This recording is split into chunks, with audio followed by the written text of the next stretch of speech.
خاصة في أنظمة التصويت النسبية. يمكن أن يكون هناك قوائم حزبية مفتوحة ومغلقة. تمنحك قائمة الأحزاب المغلقة بشكل أساسي إمكانية اختيار القائمة فقط، مما يعني أن الحزب لديه القدرة على تحديد من يحصل على الأولوية داخل القائمة. لذا ربما أنت رقم 1 وأنا رقم 2 في هذه القائمة. اعتماداً على النسبة التي يحصل عليها الحزب، سوف تحصل أنت فقط على مقعد. في قائمة الأحزاب المفتوحة يمكنك تصنيف المرشحين ويمكنك التصويت للحزب، لكنني لا أريدك أن تكون رقم 1. أنا أريد أن أكون رقم 1. لذا في النهاية إذا حصل الحزب على مقعد 1 فقط فسأحصل عليه بدلاً منك.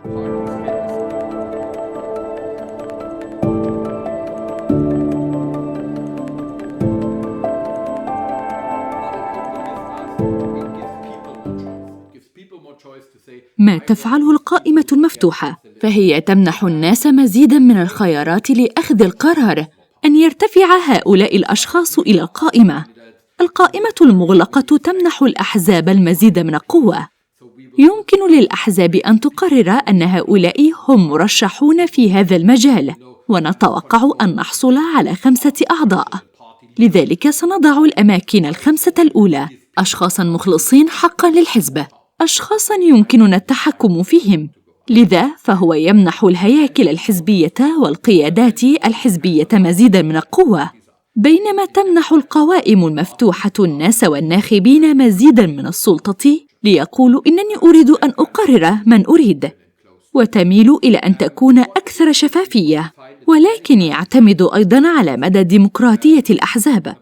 في الدول الديمقراطية يتم الاتفاق على القوائم الحزبية بشكل ديمقراطي داخل الهياكل الحزبية، لكن هذا نوع من الاختلاف بين القوائم المفتوحة والمغلقة. الشيء المثير للاهتمام الذي نجده في العديد من البلدان التي تستخدم القوائم المفتوحة، يستخدم ما يقرب من ثلث إلى ربع الأشخاص فقط نظام القائمة المفتوحة. لا يزال بإمكان الناس أخذ القائمة الحزبية فقط وعدم تصنيف مرشحيهم، وتميل غالبية الناس إلى القيام بذلك.